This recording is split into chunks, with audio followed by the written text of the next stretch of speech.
Going to continue reading. Thomas suspended onto theologic in search for participation in as emanational similitude. When I was a postdoctoral student in Paris 20 years ago, a book that initially helped me to formulate my first thoughts on Aquinas was Jean-Luc Marian's Dieu sans lettres, if I pronounced that correctly. The stormy debate that this book provoked was of paramount importance for an Orthodox reader of Aquinas, precisely because both parts, the one endorsing a loving Dieu sans lettres, and the other endorsing a concise Dieu avec lettres, were one-sided. Today, I believe that in the book, Marian, who later somehow changed his views, was partially right and partially wrong. It is now clear that, to me, that Thomas, after constructing an almost perfect ontology, or better, ontotheologic, although not without methodological contradictions, then tried to correct it, putting it in a sort of unconscious suspension, not again without contradictions and shortcomings, but in order to search for a concise ontology of participation without rejecting the former. Thus, if the structure of palamite thought is to proceed from existence through an ontology of participation to Trinitarian theology, the deep structure of Thomist thought is to proceed from logic through Trinitarian ontotheologic to existence. Let me now try to substantiate this. The basic construction of Aquinian thought, in particular, is in what concerns the articulation between logic and ontotheology, has in my approach to be sought in Summa contra Gentiles. Now let us try to read this work. I define partially with Jean-Luc Marian, but also against him, that I prefer to call the ontotheologic as the up to a point submission of Trinitarian theology to metaphysics in order to draw a better expression of God's unity on it, in a way that theology ultimately becomes theologic. What metaphysics would like to admit and support, however, as we shall see below, Thomas also tried to overcome this for Marian. That means that God thus becomes a conceptual, i.e. metaphysical idol, as causa sui tuit, an idol conceptualized by theology in light of metaphysics. I think that this is not at all what Thomas wanted to do with theology. It is clear that for him faith precedes knowledge in the manners of God, being a truer knowledge of God. But on the other hand, truth is something which faith professes and reason investigates, as a natural reason cannot be contrary to the truth of faith. Although there exist divine things which surpass reason, and we believe in them only because God has revealed them, however, finally there will be a proper consideration of God's substance, when he will be known as distinct from all things. Yet this knowledge will not be perfect, since it will not tell us what God is in himself. Here the use of the negative way of thought helps Thomas not to avoid but to enforce conceptualization. Here we have his main methodological contradiction. Theologic's way onto theology is thus somehow facilitated, since it will prove to be the highest way of the proper description of God's absolute superiority. God is above our knowledge, precisely because its ontological structure permits this to be substantiated. On the other hand, it is precisely this contradiction to both accept and to try to overcome metaphysics, which will later push Aquinas to somehow suspend his ontotheologic by looking for different ways of participation, even overcoming, as I will try to show, the exigencies of his strict ontotheological model of God. As the first axiom of Thomist theology postulates, God is of course pure act, as he has not a mixture of potency. This is because what does not wholly act not with the whole of itself, but with a part of itself. But what does not act with the whole of itself is not the first agent, since it does not act through its essence, but through participation in something. It is clear that motion is the act of that which exists in potency. But God is absolutely impassible and immutable, and that means that God has no part of passive potency. He is pure act. While matter is then pure potency, the other beings are composite, and they consist in act and potency. For the same reason, there is no composition in God, and of course no accident in him, as there is no potentiality in God. Some other Thomist assertions bring us closer to the subject of this essay. Thomas claims first that no addition of substantial difference is possible for God because of this would be a part of the essence, which means that God will compose of essential parts. Second, he claims that God is not being of all beings, because if he is part of all things, he cannot be over them. The necessary conclusion then is that SCGI 45 of every substance exists for the sake of its operation. If then the operation of God is other than the divine substance, the end of God will be something other than God. Thus God will not be his goodness, since the good of each thing is its end.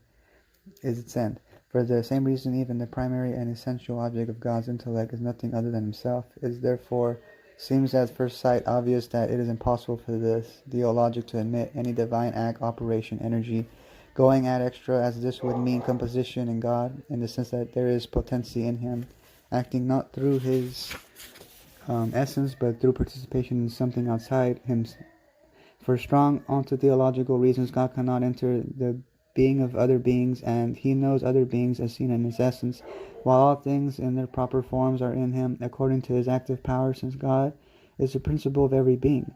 This active power is totally identical to his essence, as theologic demands that any possibility of distinction between essence and will in God is ontologically unacceptable. The only moment where this postulate seems to have been forgotten, namely in SCG 2:1, where a distinction between an internal and external operation in God seems possible, is very quickly covered by theological assertions of the affirmation type. Is Thomas for and against such a distinction? Now I'll pause here. Okay. Thus, God's will in his essence, as God's being does not need superadded perfection. Here the perfection of essence cages in the will in a theological way. In different case, divine essence would relate to the will as potency to act, creating composition in God. Moreover, this will is the intellect, says Aquinas following Aristotle, and so the principal object of the divine will is the divine essence. If the principal object of the divine will is different from the divine essence, it will follow that there is something higher than the divine will moving it. Now until theologic swallows existence up and forbids any essential freedom of God to act without its permission. God is not left free to really desire something that is inferior to him. A position that also, of course, ignores the fact that what God loves is, in a way that escapes onto theologic, more valuable for him than his essence. Paradoxically, theologic here seems to also to insert a curious complementarity between being and willing to being in God, which smacks of narcissism that entraps God in a sort of psychological vicious cycle. Is there any real otherness outside of God? Thomas claims that God wills beings through the will for his being, that is, by willing and loving himself, or in other words, that God wills everything through himself, and by willing himself it is exactly because of this ontologic that Aquinas adopts his famous position concerning participation of beings in God through likeness. The only way for beings to participate in God without disturbing his gaze at himself. It is clear that Thomas does not say that God wills us for himself, as Augustine did. On the contrary, he seems to say that God wills himself through us. Thus God's action is his essence, which now means that it is impossible for God to will something for the sake of itself, exactly because everything is ontologically inferior to him. Now narcissism is absolutely logical. Again, joy, delight, are a certain resting of the will in its object, but God, who is his own principal object will, is supremely at rest in himself, as containing all abundance in himself. God therefore through his will supremely rejoices of himself. Note the complete absence of any reference to divine persons here. Any such reference would prevent us from thinking that this abysmal self-love is identical to the abysmal self-love of a great celibate. To employ Oliver Duroy's ironical expression, how can we avoid thinking that the germ of modern detached, according to the Charles Taylor expression, subjectivism, as a happy coincidence of essence and self-enclosed will to a detached self-fulfillment, which finally becomes will to power, is already present here? I think that it has already become clear that Thomas' theologic tends to confine God to what metaphysics could admit and support, although he at times gives the impression that he wants to somehow overcome metaphysics. But the problem here does not lie in the fact that for ontological reasons we must admit that existence, will, operation, essence, love are identical in God. The problem is that we cannot confine God to this theologic. If we avoid such a confinement, could then all the above theologic perhaps be somehow acceptable, because one could perhaps somehow endorse this identification for serious theological reasons, as Palamas, for example, did, without exclusively confining God's reality to it. It seems that Thomas understood at some point that there is a problem here. But let me return to SCG because of his absence of any strong theoretical possibility of distinction between essence and will, power, action, after, and along with the ontological assertions of their identity. It is clear that for Thomas, God's external relations have no real being in God. That means that these relations refer to God only in accordance with our manner of understanding. For the same reason, God is everywhere in the fashion of an agent cause. It can be therefore seriously doubted if this sort of presence implies a real presence either of creation in God without, of course, this being confused with his essence, or of God in creation. Besides, in the same perspective, and as the ultimate end of things is to become like God. This can be only achieved by imitation of his goodness. In the sense that the creatures participate somewhat in his likeness, it is clear that here participation seems at first sight to have nothing to do with any real participation in God's being, in the sense proclaimed in the Scripture. This is a theological participation, but this is not at all that Thomas has to say about participation, as we shall see later. But it is also necessary to investigate the anthropological aspects in SCG. Thomas' anthropology is characterized by the refutation of tectonic position, that the soul is connected to the body as mover to a movable, or a man to its clothes. That means that man's intellect is not a separate substance, but man is a more Aristotelian way, consists of an intellective soul, imagination, and the body with its senses. That means that the intellect is united to the body as its form, but also, on the other hand, in a fashion that is not so remote from that of Palamas. Intellectual receptiveness and operation are altogether without a corporeal organ. Although for Palamas this is true only concerning nous and not dianoia, which needs the brain as its corporeal organ. Therefore, happiness or felicity consists substantially and principally in an act of the intellect rather than in an act of the will. This is exactly because, in an Aristotelian way, will is under intellect's control, or as any existential understanding of the will, sometimes escaping intellect. This happens, for example, in Maximus the Confessor, the escaping intellect and totally lacking. Thus, happiness essentially consists in understanding rather than in an act of will, desire, love, or delight. Thus, it is obvious that when Thomas claims that man's ultimate felicity consists only in the contemplation of God, it is difficult for him to combine his perfect holistic anthropology with his anthropology of participation. Man now becomes an intellect again, and the rest of his composite hypostasis is passively precluded from any real participation in God. Here is his terrible corollary. The mind, which sees a divine substance, must be completely cut off from the bodily senses, either by death or by ecstasy. Any possibility of a transformation of the bodily senses so familiar in the Greek patristic tradition is completely lacking here. As for Thomas, the main reason for the weakness of our intellect's ability to see God is its connection with the body.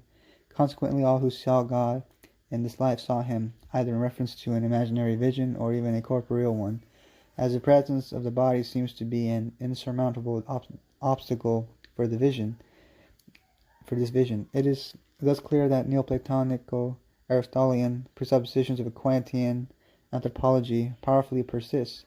Every intellect naturally desires the vision of the divine substance, but natural desire cannot be incapable of fulfillment. Therefore, any created intellect whatsoever can attain the vision of the divine substance, and the inferiority of its nature is no impediment. No other presuppositions seem to be required here in order for the intellect to see God, other than its natural kinship with him. Not, of course, to see him completely, as for the Christian Thomas. This kinship has a certain limit imposed by the intellect's createdness. Thus for Thomas, the intellect can see God through a light, which is a likeness of God, and is supernatural, without, of course, accepting that this light is uncreated, and as we would then run the danger of pantheism. In this way, this light in its power falls far short of the clarity of the divine intellect. So it is impossible for the divine substance to be seen as perfectly by means of this kind of light, as it is seen by the divine intellect itself. Okay, so therefore it is not possible for a created intellect to comprehend the divine substance, as it is not seen as perfectly by the created intellect as its visibly would permit. And consequently, different degrees of participation in this light imply different degrees of seeing God's substance. In this way, in this way, it's not, I apologize, comprehended divine substance not seen perfectly created intellect as visibly would permit, and consequently different degrees of participation in this light imply different degrees of seeing God's substance. In this way, the created intellect becomes a partaker in the eternal life through this vision, because the intellect which sees the divine substance contemplates all things at once and not in succession. Thus, the anthropological conclusion of SCG's ontothéologic is a natural upshot of its understanding of God, and perfect participation of an imperfect but godlike intellect through an imperfect supernatural light and an imperfect similitude of a splendidly perfect divine transcendent being. It is clear that Thomas' primary intention here was precisely to show his God's magnitude to the audacious pagans, Muslims, etc. Thomas's God is absolutely ontothéologically magnificent, fearless, powerful, invulnerable, unreachable, and everything around him simply has to submit completely to his unsurpassable glory. In other words, Aquinas' main concern in SCG was to describe God's supreme unity and coherence in the metaphysical, logical, following Avicenna language of his time, giving to the rising papacy the absolute intellectual and doctrinal superiority that is so powerfully claimed at that period of time. But this God was not absolutely sufficient for Thomas' fellow Christians, as it was obvious that participation here, although encouraged, was not very far-reaching. Of course, any radical change of his theological methodology was simply impossible, but the great amount of study and work that elapsed between SCG and the completion of Summa Theologica, including Dia Potentia and all these books right here, Verbi Incarnati and De Anima, De Virtuis, and etc., probably brought him into contact with a more traditional theological material and inserted some useful arguments into his ontology of participation. These arguments somehow suspended his ontothéologic by pushing it towards a conscious or unconscious search for new ontological dimensions of participation. This suspension is not, of course, a denial. What I mean is that Thomas somehow felt that ontothéologic, although it seems necessary, is probably not enough for the construction of a deep ontology of participation. Or perhaps he thought that precisely this ontology was the ultimate meaning of any concise theologic. Ontothéologic then has a meaning only if an ontology of participation follows. It is difficult to understand this perspective of his thought otherwise. As expected, we find in St. many theological assertions concerning God similar to those of SCG, so it is impossible that in God there should be any potentiality, while there can be no accident in God. As this would imply potentiality in God even essence is not really distinct from person, and yet the persons are really distinguished from each other, while in beings relations are accidental. Similarly, all created perfections are in God in a more perfect way. A created being's power is a passive power, to be acted upon, while in God there exists only active power. God's action is not distinct from his power, for both are his divine essence, neither is his existence distinct from his essence. Hence, it does not follow that there should be anything in God nobler than his power. What is relatively new is Thomas's emphasis on the notion of analogy. Although this is a notion that unknown in his previous work, Thomas defines analogy as limited similitude due to the distance between the essence of the creator and that of the creature. Thus, analogy has to do with participation, as God is essential being, whereas other things are beings by participation. Participation through analogy that tends to acquire the character of a created similitude. T. Veldi, in his learned book on participation notes that Thomas's main achievement concerning this notion is the correction of Boethius. Now participation is not simply accidental, but refers to the very being of things. For Thomas, being is good by participation in a threefold way, in virtue of his being, in virtue of added properties or relation. Thus a man is called good in so far as he is a man, or in so far as he is just and chaste, or in so far as he is ordained to an ultimate happiness. Aquinas reconciles the opposition in Boethius between substance and participation by extending participation to the being of the substance itself. In this way, there are two kinds of participation, on the level of substance and on the level of accidents. But for Aquinas, this means that God is in all things, not indeed as part of their essence or as an accident, but as an agent who acts immediately and touches it by its power. The mover and the moved must be joined together, but it belongs to the great power of God that he acts immediately in all things. As God is in all things by his power, as all things are subject to his power. My italics. By so clearly, much clearer than SCG 2:1-3, defining power as the principle of acting upon another, Thomas is able to write that without God's action all things would be reduced to nothing. What is this divine essential power, since in both SCG and ST divine power is identified with a divine essence, which acts immediately in all things, i.e. ad extra, and touches them directly, and it is God himself who acts through it, thus existing in all things and making all things subject to him through it. Gregory Palamas could have written the above text as they perfectly describe the definition of divine essential power, action, energy. Most importantly, the above text could be perfectly matched with Thomas's new understanding of divine will in ST I 19:1-12. God wills both himself to be and other things to be, but himself as the end, and other things as ordained to the end, inasmuch as it befits the divine goodness that other things should be partakers therein. Therefore, it pertains to nature, to the nature of the will, to communicate as far as possible to other things the good possess. My italics. What will? Not the necessary will of God. God wills his own goodness, but his unnecessary will concerning things ad extra.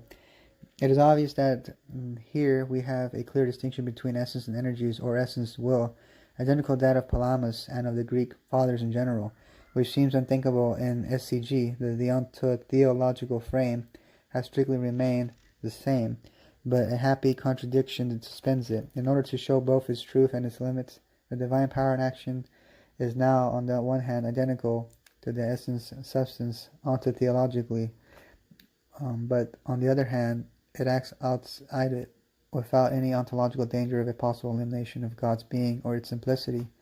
It is also clear that this divine power action is of course uncreated and is totally identical with divine essence, but at the same time it touches created beings without this action being changed into created.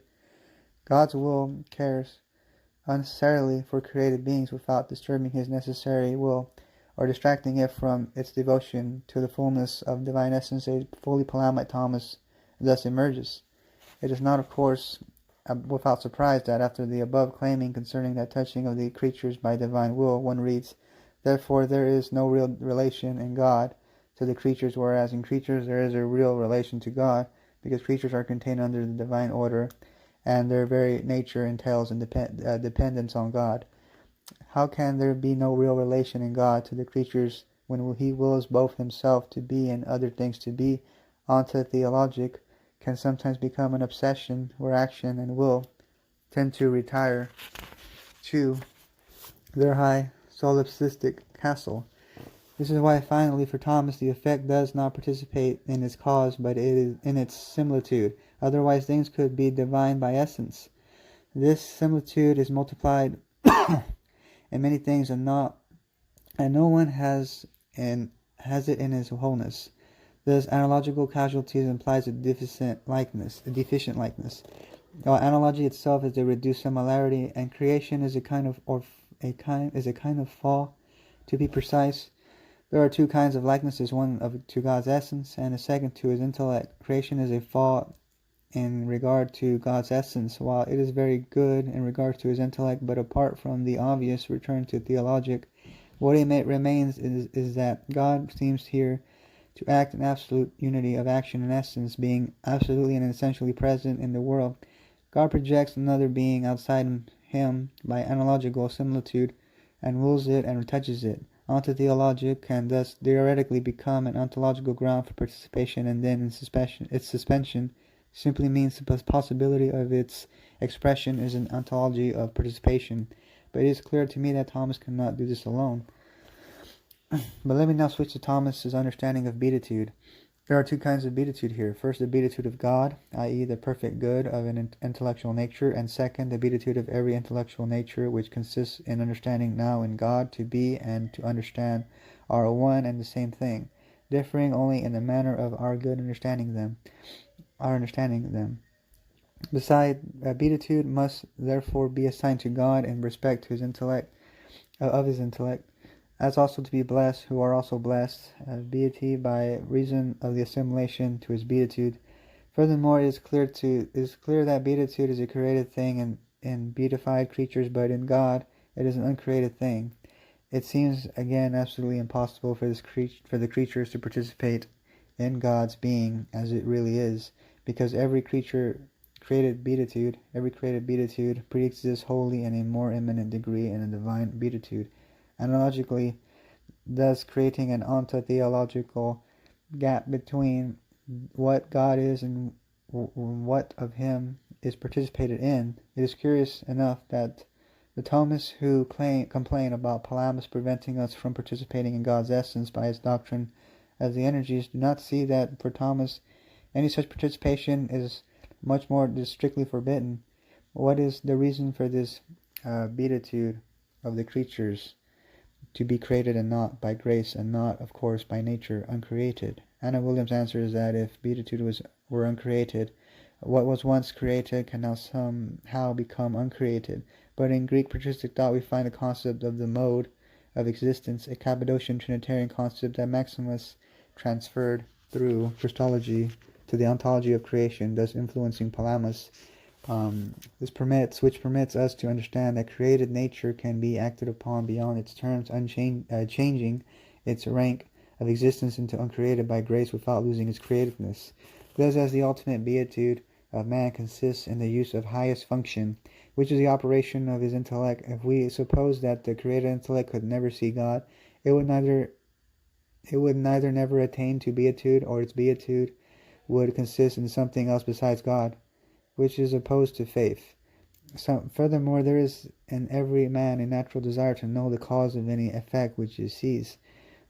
But if the intellect of the rational creature could not reach so far as to the first cause of things, the natural desire would remain void. Hence it must be absolutely granted that the blessed see the essence of God. Therefore man's natural desire is to attain the beatitude of the intellectual vision of the cause of all things in its essence. Thomas knows that the Greek fathers preclude any such vision of divine essence, but he claims that when they do so, that what they deny is in fact the comprehension of God's essence. But the most important problem for him here is that, of course, the intellective power of the creatures cannot be identified with God's essence. So there is required some similitude in the visual faculties, namely the light of glory strengthening the intellect to see God. Consequently, this light of glory, which is a similitude of divine essence and is another name for grace that needs to illuminate created intellect, or else it is some supernatural disposition that should be added to the intellect in order that it may be raised up to such a great and sublime height. What does Thomas mean by supernatural here? As he explains in the same passage, by supernatural we mean created light, which is offered to the intellect in order for it to understand God. The question here is, how can man see even the slightest part of divine essence if it is obviously impossible to overcome his created limits through a light that is merely created like him? Thomas has a provisional answer. Since therefore the created light of glory received into any created intellect cannot be infinite, it is clearly impossible for any created intellect to know God in an infinite degree. Hence it is impossible that it should comprehend God. On the other hand, those who see the divine essence see what they see in God, not by any likeness, but by the divine essence itself united to their intellect. There is another contradiction here. How we can avoid pantheism in this case remains totally obscure, but this direct vision belongs to the next life. As Thomas writes, God cannot be seen in his essence by a mere human being, except he be separated from this mortal life. This is because, as he explains, our soul, as long as we live in this life, has its being in corporeal matter. Hence, naturally, it knows only what has a form in matter, or what can be known by such a form. But that means that the affirmation created light grace is obviously insufficient to liberate the human soul ontologically from the burden of the body and its life, in order for it to unite directly and intellectually with the divine essence. But if this is true, then the vision of God after death is not the result of any sort of grace, but is simply a natural result of the liberation of the soul from the body. Thus, any visit of the created and supernatural grace light in this life has as its main goal our deliverance from the body. How can we conceive of Chalcedonian Christology in these terms? Is the communication of idioms possible if the human body cannot be transformed, starting in this life? What is the role of the Holy Spirit in the Thomist vision of God?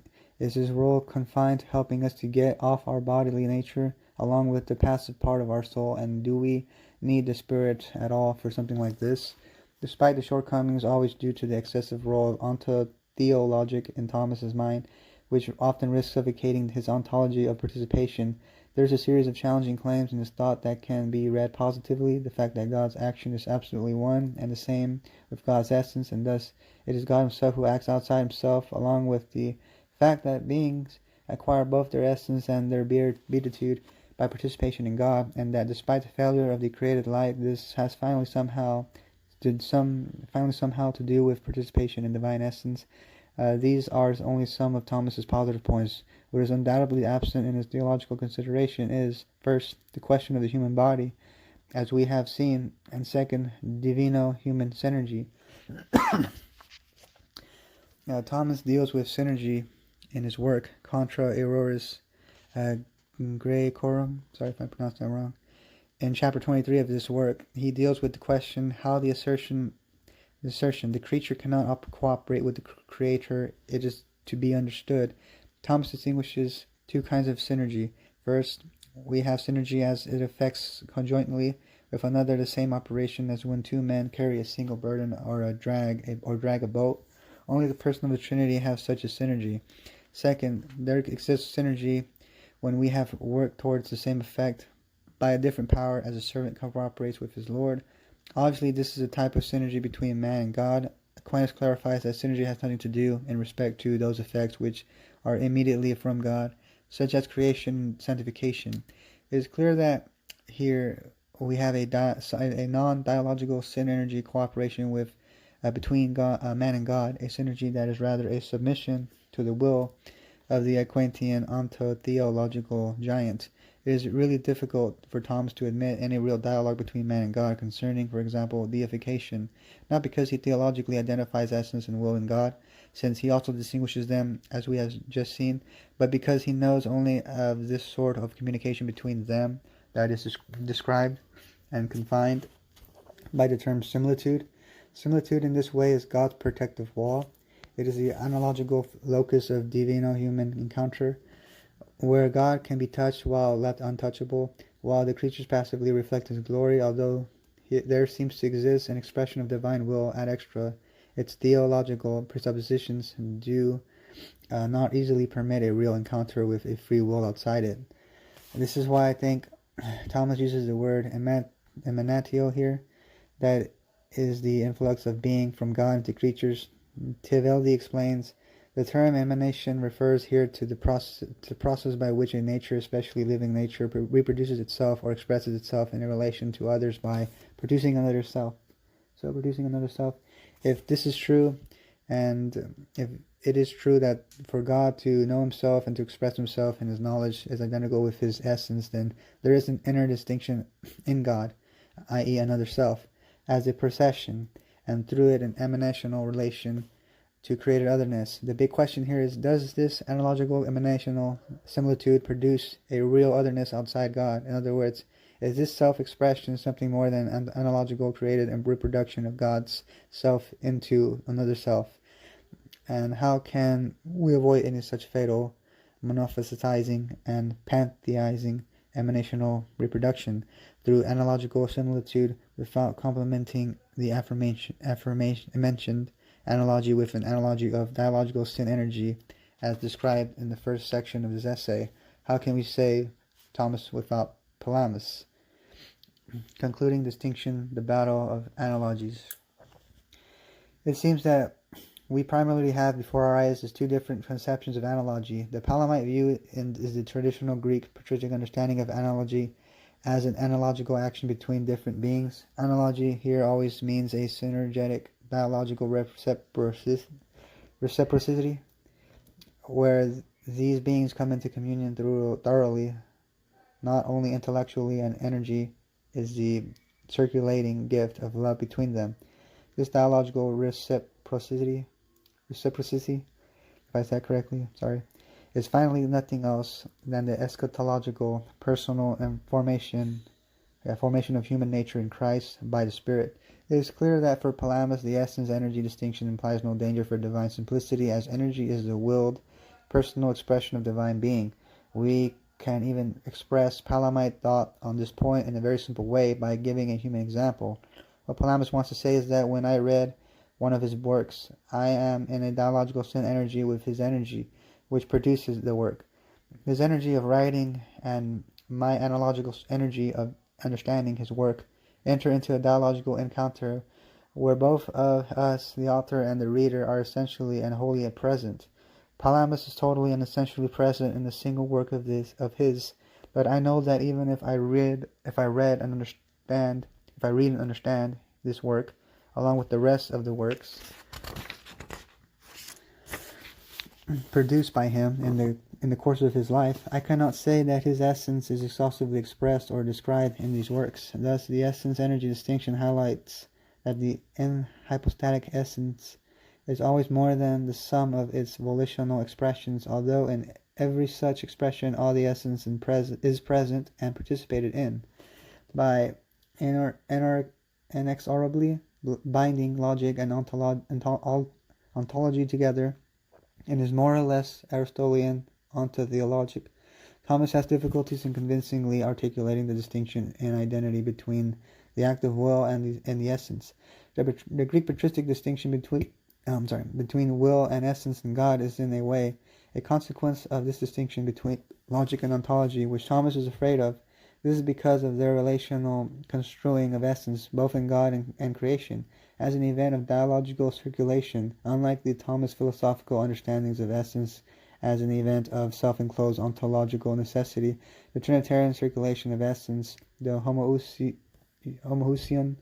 as the eternal communion of the willing Father, the willing Son, and the willing Spirit before the ages, corresponds to the dialogical constitution of created beings through the energetic outlet of divine will. Divine will, as logos and energy, creates its dialogos and sin energy, i.e. created essence, recapitulated in human essential, willing and acting, hypostasis. All this ontological and dialogical reciprocity developed by some of Palamas' favorite teachers, such as the Cappadocians, Dionysius, and Maximus the Confessor, remain unknown to Thomas.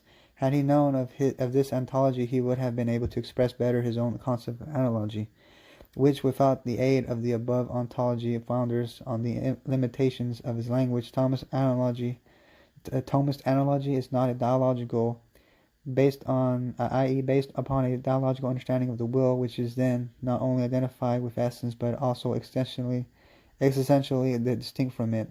And this distinction in identity forms the one and single ontology of the willing personal essence, but a monological analogy of emanational similitude. Although Thomas so fervently strove to create an ontology of participation and communion between beings and God, this is perhaps a point of disagreement between David Bradshaw's remarkable book, which initiated this insightful theological discussion, and myself, since it is, as I think, clear that I agree with many points made by it, although I attempted to add some new dimensions in the hermeneutics of Palamas' thought. What I claim is that it is fair to recognize Thomist's intention and, up to a point, achievement to strongly support an ontology of participation, along with a distinction between essence, will, action, and essence in God. Although he lacked the conceptual tools to construct his thought fully, and it looks plausible to me that he could have succeeded much more had he known Greek patristic thought better. We must not be misled on this point. Thomas' ultimate intention was to build a deep ontology of participation, and not simply to give a philosophical account of God's being, although as a scholastic teacher he had somehow to start from Trinitarian onto theologic.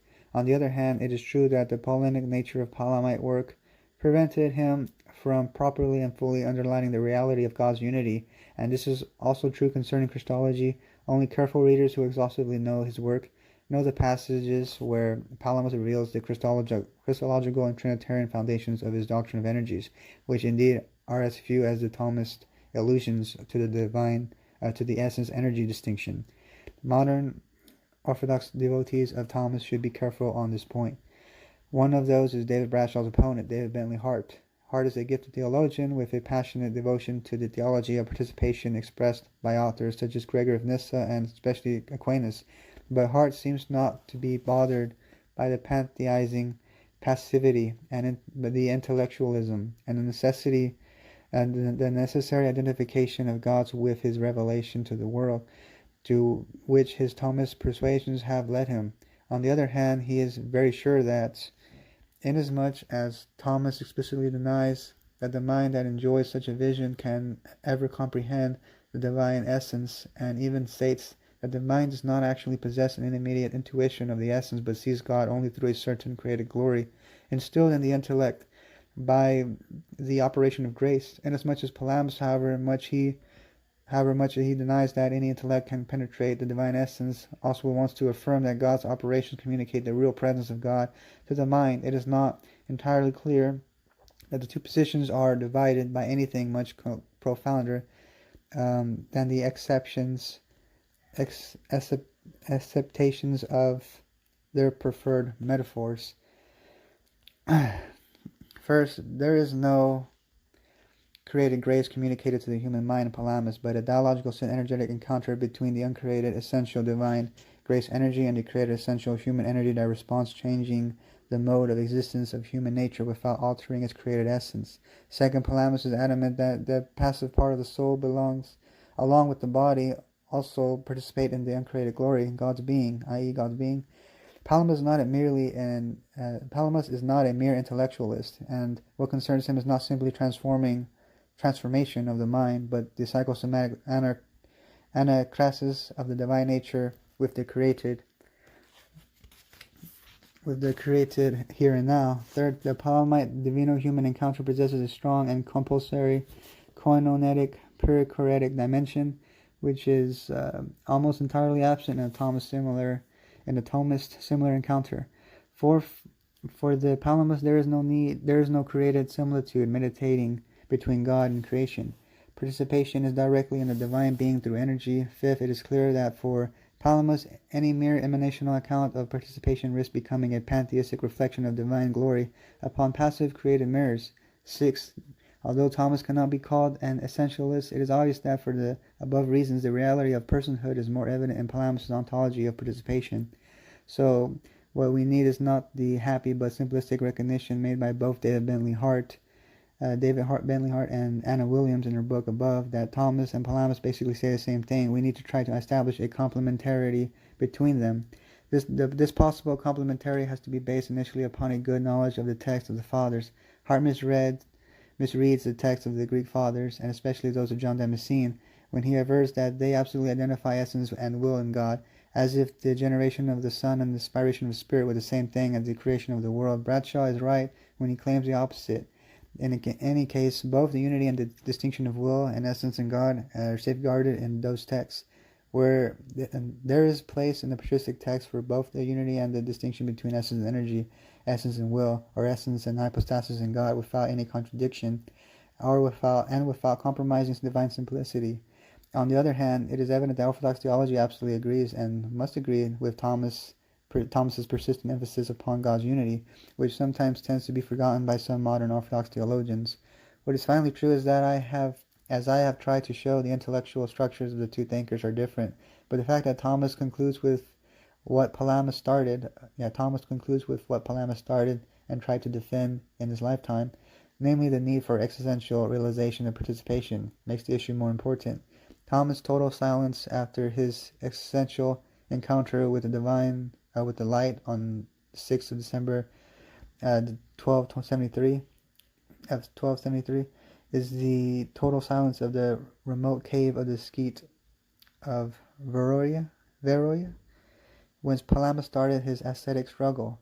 It is the sacred silence that Palamas meets Thomas, and after carefully listening to him expressing his unshakable conviction of the absolute essential unity of God and all his actions, he helps him articulate his conclusions. And that concludes the essay. So I hope that clears some misunderstandings that Vatican Catholic was putting out there on this video in response to Jay Dyer's.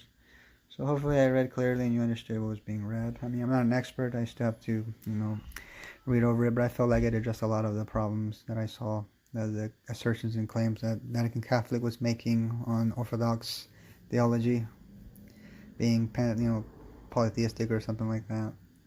And there's a bunch of other things that I heard. But anyway, thank you. And if you like my video, please like and subscribe. God bless.